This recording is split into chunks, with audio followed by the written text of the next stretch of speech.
Hello दोस्तों, dictation start होगी 3 second बाद।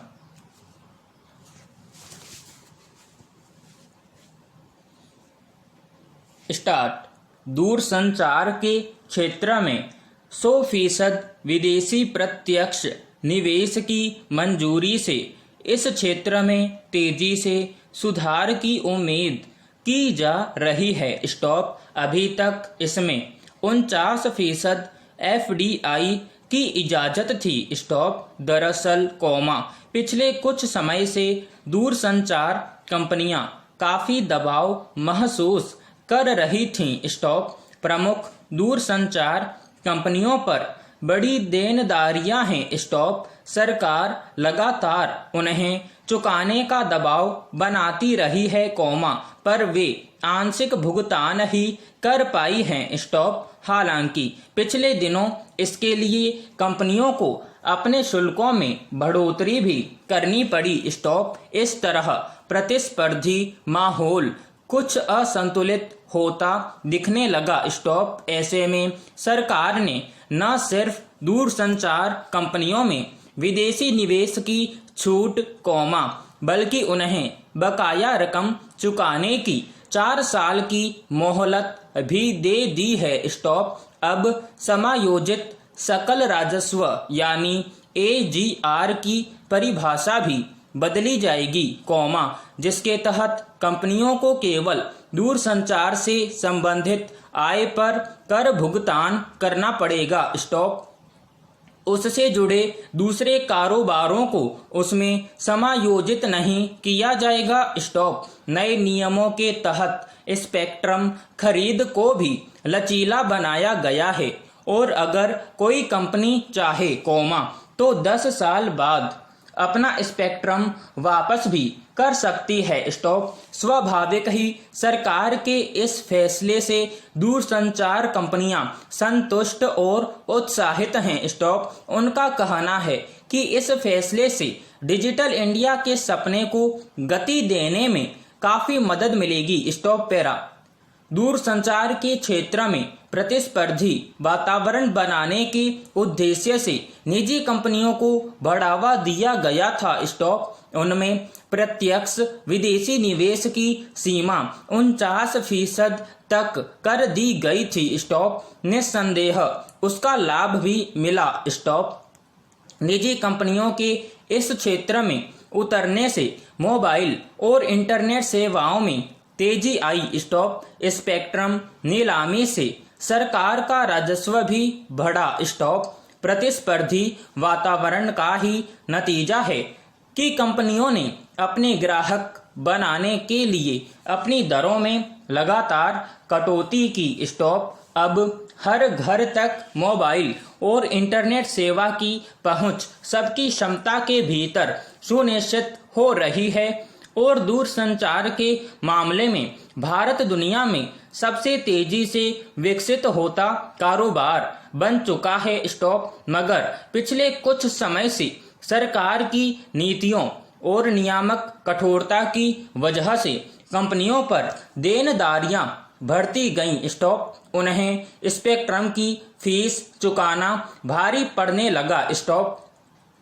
इसलिए अब तक कंपनियां अपनी दरों में कई बार बढ़ोतरी भी कर चुकी हैं, फिर भी आइडिया, वोडाफोन और एयरटेल देनदारियों के भारी बोझ से दबी हुई हैं। स्टॉप। विदेशी निवेश आने से उन्हें काफी राहत मिलेगी और वे अपने कारोबार को नए ढंग से प्रतिस्पर्धी बनाने में जुट सकेंगी। स्टॉप। पैरा।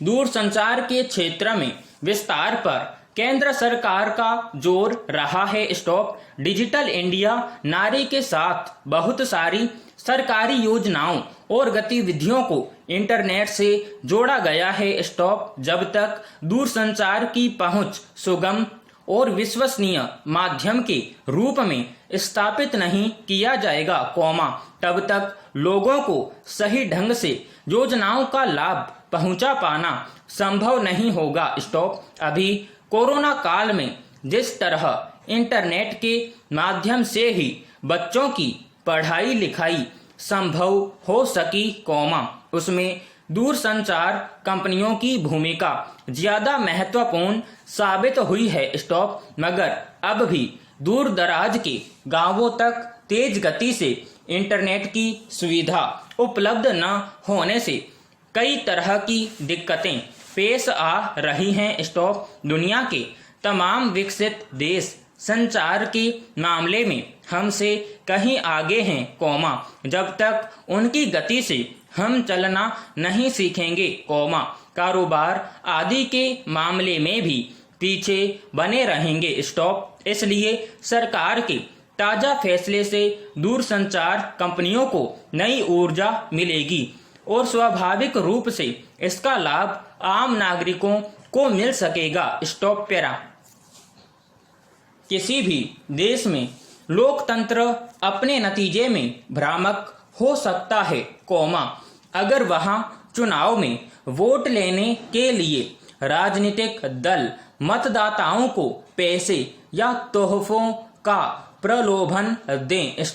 लेकिन हमारे यहाँ ऐसी शिकायतें आम पाई जाती रही हैं, जिसमें किसी पार्टी के उम्मीदवार की ओर से अपने चुनाव क्षेत्र में वोट के बदले अघोषित रूप से धन या कोई अन्य सामान देने का आश्वासन दिया जाता है। लेकिन यह प्रवृत्ति तब ज्यादा अफसोसनाक शक्ल अख्तियार कर लेती है, जब राजनीतिक पार्टियां खुलेआम अपनी चुनावी सभाओं या यहाँ तक घोषणा पत्रों तक में मतदाताओं को नकदी हस्तांतरण की पेशकश करने लगती हैं।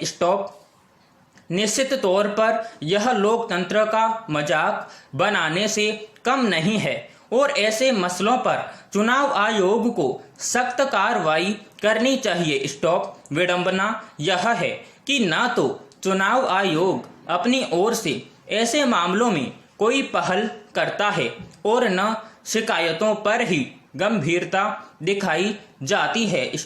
इसलिए दिल्ली उच्च न्यायालय ने बुधवार को चुनाव आयोग से बिल्कुल वाजिब सवाल किया है कि उसने उन राजनीतिक दलों के खिलाफ कार्रवाई क्यों नहीं की, जिन्होंने भ्रष्ट आचरण पर दिशा निर्देशों का उल्लंघन किया और अपने घोषणा पत्र तक में मतदाताओं को धन देने का प्रस्ताव दिया। इस मसले पर चुनाव आयोग को नोटिस जारी करने के अलावा दिल्ली हाई कोर्ट ने उस याचिका पर केंद्र सरकार से भी जवाब मांगा है, जिसमें दावा किया गया था कि वोट के बदले नोट का वादा जनप्रतिनिधित्व अधिनियम की धारा 123 का उल्लंघन करता है। जाहिर है, अगर लोकसभा या विधानसभा चुनावों के दौरान किसी उम्मीदवार या पार्टी की ओर से मतदाताओं को यह कहा जाता है कि अगर वे उन्हें वोट दें तो इसके बदले नकदी या तोहफा दिया जाएगा, तो यह कानूनन अपराध है। लेकिन अमूमन हर चुनाव में ऐसे मामले संज्ञान में आते हैं, जिनमें लोगों का वोट लेने के लिए इस तरह का प्रलोभन परोसा गया।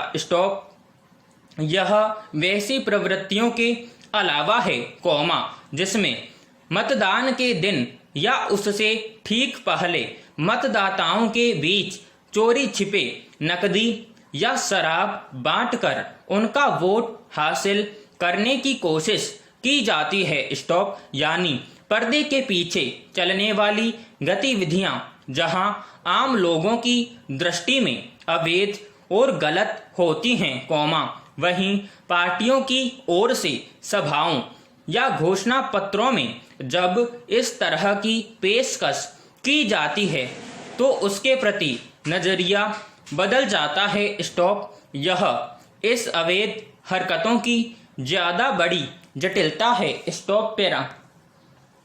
सवाल है कि अगर चुनाव आयोग की नज़र में वोट के बदले नकदी देना या देने की पेशकश करना अवैध है तो शिकायतें आने के बाद वह महज नोटिस जारी करने के बजाय ठोस कार्रवाई करके इस मामले में कोई सख्त संदेश क्यों जारी नहीं करता। समाप्त।